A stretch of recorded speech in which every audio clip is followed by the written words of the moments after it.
আমাদের টুপির জন্য আমরা আইন পাশ করে নিতে পারি না, আফসোস, কারণ আমরা তো টুপি পরি না। যে ওই শুক্রবার নামাজ পড়তে যাব তখন টুপি, বাকি সময় টুপি নাই।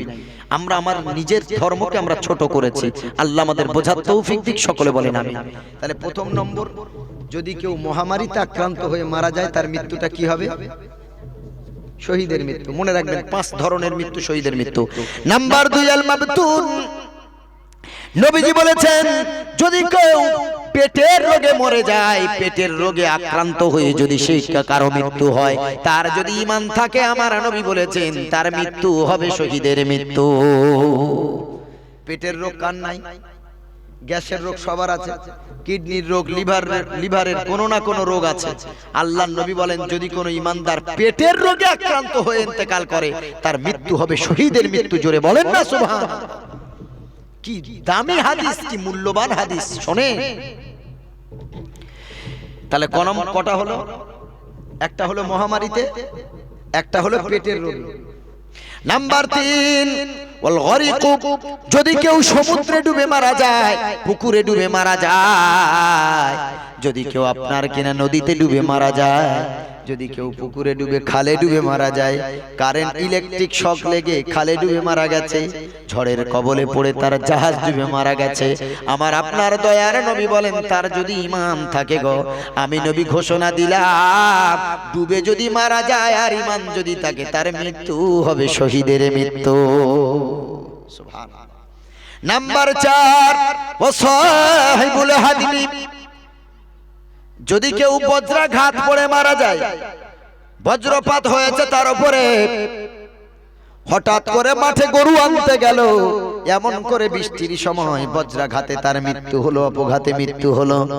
হঠাৎ করে আল্লাহর নবী বলেন পাহাড়ে ঘুরতে গেছে, পাহাড় থেকে পড়ে মারা গেছে, রাস্তায় হেঁটে যাচ্ছে, এমন করে গাড়ির আঘাতে পিষ্ট হয়ে মারা গেছে, উঁচু জায়গা থেকে পড়ে মারা গেছে, গাছ থেকে পড়ে মারা গেছে। নবী বলেন এদের মৃত্যু যদি ঈমান থাকে তো শহীদের মৃত্যু। সুবহানাল্লাহ পড়েন।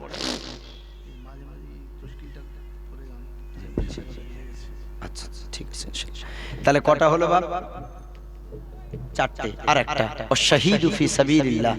যারা আল্লাহর রাস্তায় শহীদ হয়, মানে ধর্মকে, ধর্মের জন্য, কোরআনের জন্য, নবীর জন্য, ইসলামের জন্য যারা লড়াই করে জীবন দেয়, তাদের মৃত্যু হলো শহীদের মৃত্যু। এটা 5 নম্বরের মৃত্যু। জোরে বলেন সুবহানাল্লাহ।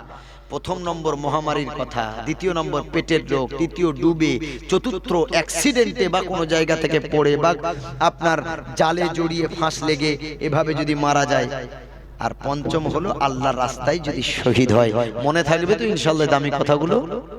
ছেলেদেরকে বলবেন বাবা আপনাদের মসজিদের জন্য মসজিদটা এত সুন্দর করেছেন, আমি তো বলছিলাম যে মসজিদটাকে নতুন মসজিদ, বললো হ্যাঁ একেবারে নতুন মসজিদ, আপনারা পয়সা দিয়েছেন, আপনাদের টাকায় এত সুন্দর একটা মসজিদ হয়েছে। আল্লাহ আপনাদের আরো দিক দোয়া করি, আল্লাহ পয়সা দিয়েও পরীক্ষা করবেন, আল্লাহ আবার পয়সা না দিয়েও পরীক্ষা করবেন, যে তোরে দিলাম বেশি তুই কত দিস দেখি, আর তোরে দিলাম না তুই ধৈর্য ধরিস কিনা দেখি। আল্লাহ 2 ধরনের পরীক্ষাও নেবেন ঈমানদারদের। তো আমরা ঈমানের চাহিদা নিয়ে ইনশাআল্লাহ এই মসজিদের জন্য 5000 টাকা একজন বলি যে আমাদের এই টাকাটা বালি, সিমেন্ট, পাথর এগুলো কিনে মসজিদে লাগানো হবে। আর কিয়ামত পর্যন্ত আমি মরে কবরে চলে যাব, আমার সন্তান আমার জন্য কবর জিয়ারত করুক আর না করুক, আমার জন্য দান সাদকা করুক আর না করুক, আমি নিজে বেঁচে থেকে যদি দিয়ে যেতে পারি, তাহলে আল্লাহর নবী বলেন কবরে শুয়ে থাকবো আর সওয়াবটা কবরে যেতেই থাকবে। জোরে বলেন সুবহানাল্লাহ। এজন্য কিয়ামতের দিন কেউ আমাদের আপন কেউ হবে না, কেউ আপন হবে না, কিন্তু এই যে সওয়াবের কাজগুলো করে যাব, এই সওয়াবটা আমাদের পক্ষে থাকবে। সুবহানাল্লাহ পড়েন। সবটা পক্ষে থাকবে বাবাজি। আমি আপনি মরে যাব, আমাদের রেখে যাওয়া জিনিসপত্র, রেখে যাওয়া জমি জায়গা, ঘর বাড়ি, ব্যবসা বাণিজ্য, দোকান ঘাট সবাই কারা ভোগ করবে? ছেলে মেয়েরা। এই ফার্স্ট প্লটের জমি নিতে গিয়ে, দোকান নিতে গিয়ে, পুকুর নিতে গিয়ে ছেলে মেয়েদের ভিতরে লড়াইও হবে। আর আমাদের জায়গা আমরা ছেড়ে সব কবরে শুয়ে পড়ব, তারা আমাদের এই জায়গাগুলো নিয়ে তারা ভোগ করবে, লড়াই করবে। আমাদের কথা 1-2 দিন পর, 1 মাস পর তারা ভুলে যাবে। তারা এটুকু চিন্তা করবে না যে আজকে আমার বাপ মাটা আমাদেরকে ছেড়ে এই জমি জায়গা ঘর বাড়ি সব ফেলে রেখে কবরে শুয়ে আছে, আজকে তাদেরই তো জমি জায়গা আমরা ভোগ করছি, অন্তত পক্ষে তাদের আত্মার শান্তির জন্য, কবরের শান্তির জন্য তারা এত লক্ষ লক্ষ টাকার জমি জায়গা ফেলে গেছে, তাদের জন্য 5,000 টাকা দিই, এমন লোক পাওয়া যাবে কম।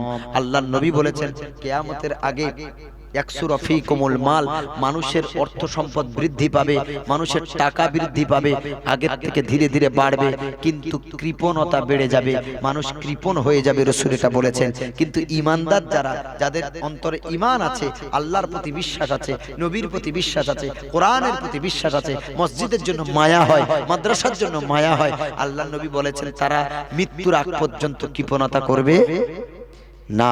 তারা শুধু এই চিন্তা করবে যে আল্লাহ রুজির অভাব তুমি দূর করেছো, আজকে কত মানুষ খেতে পায় না, তুমি তো আল্লাহ আমাকে অনেক পয়সা দিয়েছো, অনেক অর্থ সম্পদ দিয়েছো। তারা এই চিন্তা নিয়ে আল্লাহর ঘরে, আল্লাহর রাস্তায় দান করবে, কিন্তু তারা মন ছোট করবে না। এজন্য একজন বলি ভাই 5,000 টাকা আল্লাহর ঘরের জন্য দেব, একজন হাত তোলে ইনশাআল্লাহ লিখে নেব। অনেক জওয়ান যুবক বসে আছেন, একসাথে যদি না দিতে পারেন 1,000 করে 5 মাসে দিয়ে দেবেন। মাসে 10,000 15,000 ইনকাম করছি, তার থেকে 1,000 আল্লাহর ঘরের জন্য দিয়ে দেবো। আমরা তো কিস্তিতে, ইনস্টলমেন্টে, ফাইন্যান্সে গাড়ি, আবার মোবাইল, ফ্রিজ, কত কিছু আমরা এইভাবে কিনছি। তো জান্নাত কেনার জন্য আমরা মাসে মাসে একটা কিস্তি নেব, যে একসাথে যদি নাও দিতে পারি, আমি মাসে মাসে 500 করে টাকা দিয়ে, অথবা মাসে মাসে 1,000 করে টাকা দিয়ে আমি মসজিদে এইভাবে দেব, আমার এলাকার মসজিদটা সুন্দর হোক।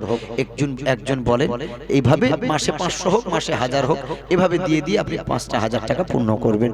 বলেন ভাই, একটু হিম্মত করেন, 2-4 জন যা হয় আল্লাহর ঘরে অনেক কাজটা এগিয়ে যাবে।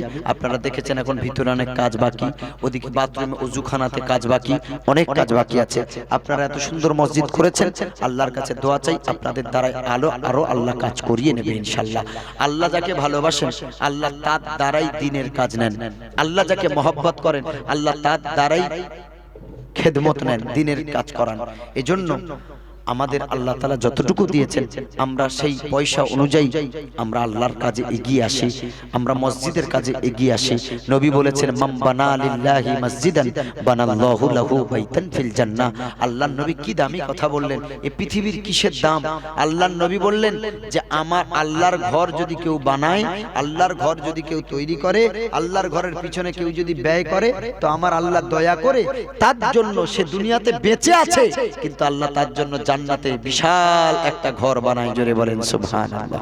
এজন্য করে ভাই আমার হিম্মত করে বলেন, মাসে 500 করে হোক, মাসে 1,000 করে হোক, এভাবে দিয়ে যাবেন ইনশাআল্লাহ। এতে আপনাদের উপরে চাপ হবে না এবং আপনারা দিতেও সুবিধা হবে ইনশাআল্লাহ। একসাথে 5,000 টাকা দেওয়া খেটে খাওয়া মানুষদের জন্য অনেক চাপ, অনেক কষ্টের।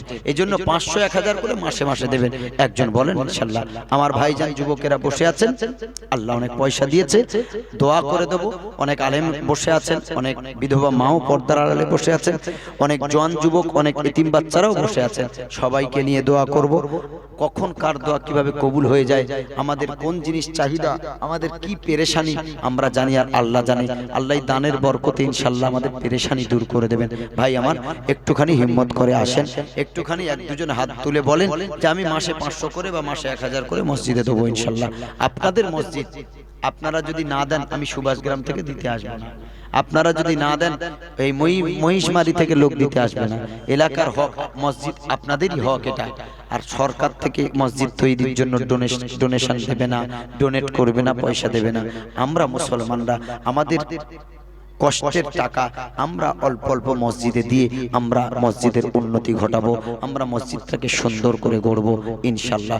এই জন্য করে আল্লাহ আমাদের যেমন দিয়েছেন, আসেন ভাই মাসে 500 করে 1,000 টাকা, এটা প্রায় সবাই দিতে পারবেন।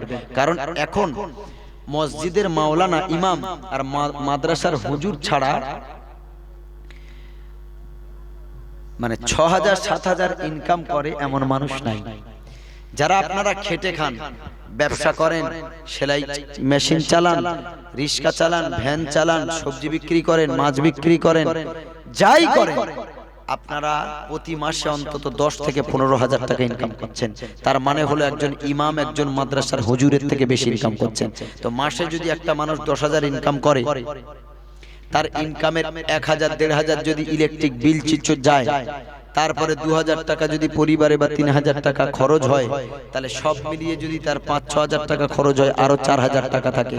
এই 4000 থেকে সে মাসে যদি 500 বা 1000 টাকা মসজিদে দেয়, তো আমার আল্লাহ তাআলা মহান